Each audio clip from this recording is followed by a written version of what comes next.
Bienvenue sur la chaîne RAF for Life parce que quand tu es dans la NWO, c'est for life. Voilà, donc vous pouvez vous abonner bien sûr à ma chaîne RAF en majuscule, 4 le chiffre et Life LIFE en majuscule également.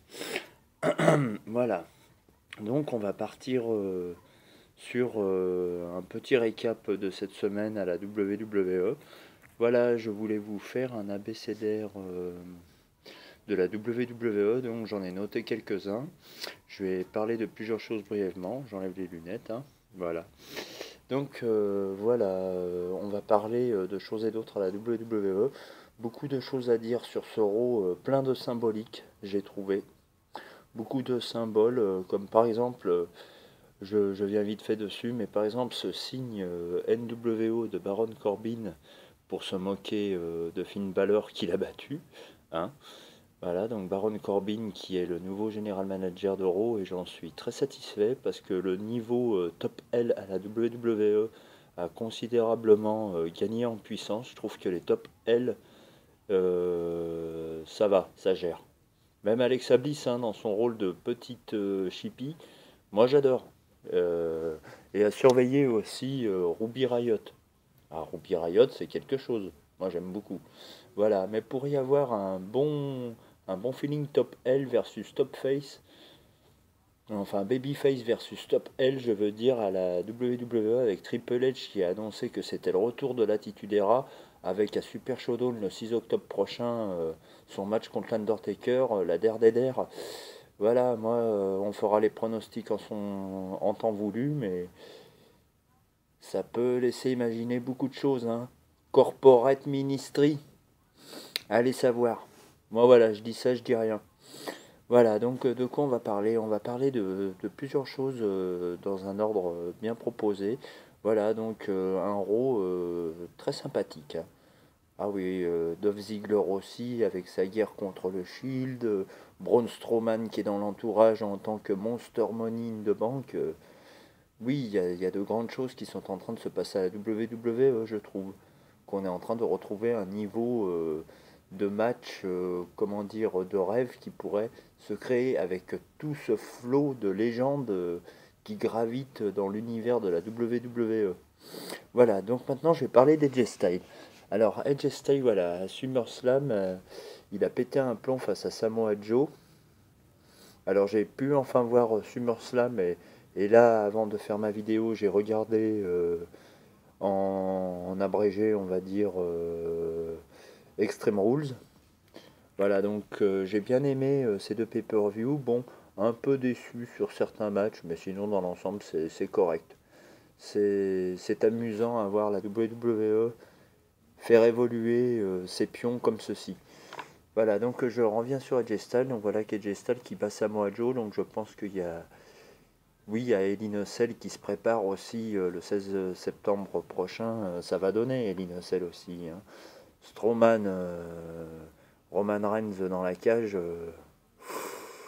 Oui, on peut que penser tous les scénarios. Voilà. Donc Edge Styles, j'en viens sur Edge Styles. Voilà, Edge Styles, y aura-t-il un Hell in face à Samoa Joe? À moins que ce ne soit que Raw, Hell in je ne sais plus comment les brands s'organisent au niveau des pay-per-view. Voilà. Mais Edge Styles, oui, je pense que Edge Styles ne perdra pas la ceinture contre Samoa Joe. Il faudra vraiment que un autre catcheur sorte du lot à SmackDown. Peut-être un Cien André Dalmas ou un de mise, allez savoir. Ensuite, je vais venir sur Raw. Maintenant, je fais des apartés. Vous avez la B-Team, voilà, qui se sont fait battre par les Revival. Donc, est-ce que les Revival vont réussir à devenir champions face à cette B-Team? Je pense que oui. Je pense que c'est la prochaine étape pour The Revival. Ensuite, j'ai parlé de Baron Corbin. Alors oui, Baron Corbin, très convaincant dans son rôle de général manager et qui a battu Finn Balor. Voilà. Rien à dire. Baron Corbin, pour moi, c'est un peu une sorte de Corporate Kane. Constable Corbin, Corporate Kane, vous voyez. Ça se ressemble. Voilà. Ensuite, oui, l'ombre de DX plane sur Raw, hein. avec le retour de Shawn Michaels la semaine prochaine. Va-t-il jouer un rôle dans ce match contre Taker et HHH à Super Showdown en Australie? Ça, on verra bien. Ensuite, j'en reviens sur Elias. Alors Elias performe plus en tant qu'entertainer qu'en tant que réel lutteur ces derniers temps. Moi c'est dommage, je pense qu'il y a quelque chose à faire avec Elias à la WWE. Et pourquoi pas qu'il devienne aspirant au titre de champion intercontinental contre Seth Rollins, qu'il a failli battre à Money in the Bank. Hein. Descendre du coude à la Macho Man. D'ailleurs, il a la folie d'un Randy Savage. Il a quelque chose, Elias. Il a quelque chose, ce mec.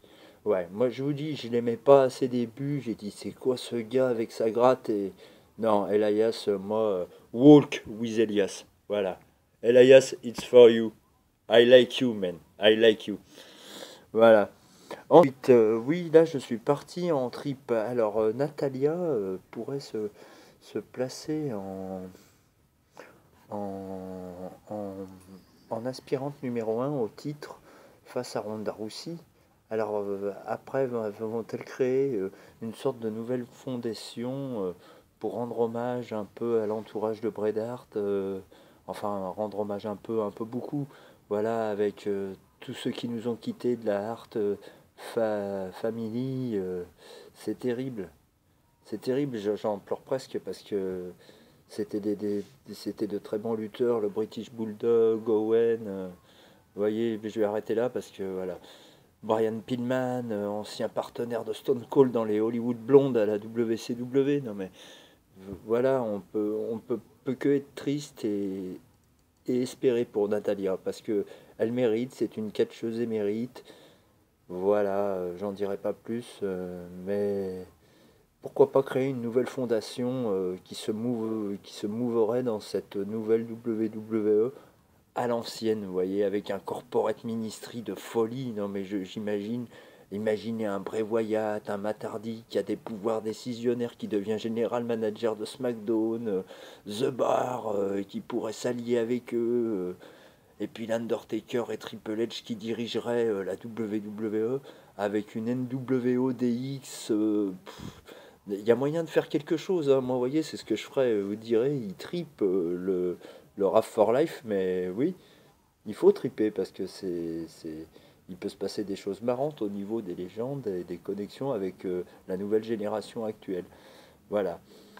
Alors, je vais parler, ben voilà, j'ai parlé des général managers justement, et pour Raw, qui je verrai en général manager? Eh ben, Baron Corbin joue bien son rôle, mais j'aimerais bien une NWO avec un Hulk Hogan et un Scott Hall et Kevin Nash qui décideraient des matchs, vous voyez. Pourquoi pas, ça pourrait être marrant avec le club en plus qui les soutiennent. Voilà, non mais puis plein de connexions comme ça pourrait être marrant. J'en viens à HHH, alors Triple H, oui, alors Triple H, c'est du sérieux avec l'Undertaker, hein, et je pense qu'il y a un très grand respect entre ces deux-là, malgré une très grande férocité de compétition entre ces deux caractères. Voilà.